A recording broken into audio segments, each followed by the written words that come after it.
Okay, today we're going to take a look at this tripod. This is the Manfrotto BeFree three-way tripod. It very much feels like a travel tripod. I'm not actually 100% sure if Manfrotto are kind of positioning it as that, but for me, this feels one of the more unique tripods that I've used in recent memory.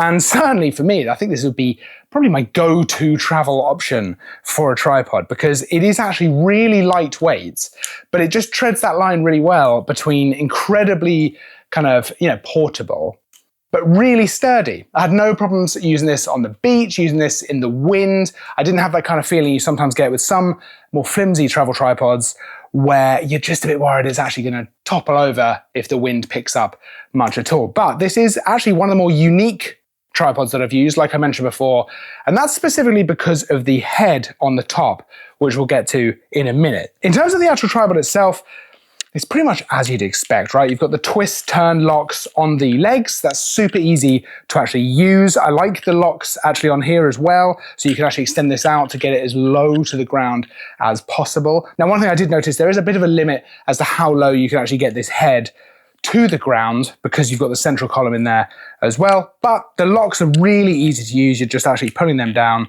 and then you're able to completely extend this up like so. And otherwise it clicks into position like that. A little bit more difficult in here with furniture around, but out and about, super, super easy. It's all just very intuitive, very easy to use, but nice and solid, which I appreciated. I've used it down by the sea as well. And actually in terms of the weight, it wasn't sinking too much into the kind of more quicksandy sand that was down there. And I just gave it a quick rinse when I got back. And the only reason I do that really is just because I've learned salt water, never a good thing to just leave on your gear. So I just gave it a quick rinse when I got back. But for me, the most interesting thing about this whole tripod really is this fluid head system. And this is slightly different to most heads that I use. And that's because you just have so much control over how your camera is going to be positioned. Let's pop a camera on here actually. So we've got a super easy mounting system, which we're just going to put on like so that we actually have a camera in place.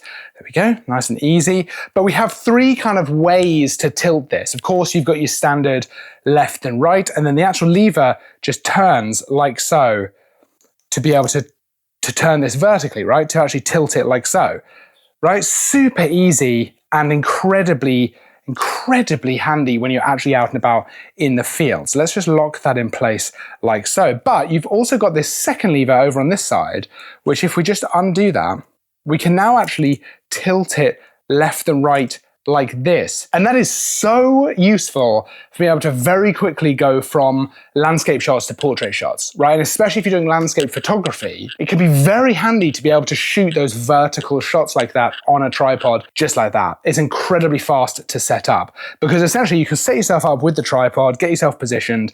You can turn this as much as you want. It's all kind of locked in place unless you're actually moving it.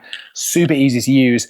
But then with this control, you really can switch just so fast to a vertical shots like so. You've got multiple different air bubbles on the tripod head as well, so you can make sure that it is level in whichever way, whichever orientation you want to have it. It's just an incredibly usable tripod. Stuff like this, where I'm shooting indoors, it's incredibly easy and quick to get this set up and start shooting.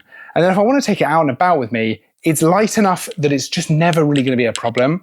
And it's super quick to just use to get set up and to get going, which is what I really value in a tripod. It's ease of use, it's ease of setup, and am I going to be aching? Are my arms going to hurt? Are my back going to hurt? My shoulders going to hurt after I've been carrying it around for a full day? The answer with this one is I don't think I'm going to feel it the next day, and it's certainly not going to frustrate me while I'm using it. I don't feel the need to have an L bracket for the tripod either. So it just solves a lot of problems. It does a great job for me, and I don't really have to think about it too much, which really is exactly what I want from something like this. You can check out the actual tripod for yourself as well as all of the different specs by following the link down in the description. There's also a list of all the different kit we use for loads of stuff, all these videos, photography, all the stuff that we do on this channel down in the description as well. Don't forget to like and subscribe as there's new content all the time. I will see you in the next video, but until then, as always, thanks for watching.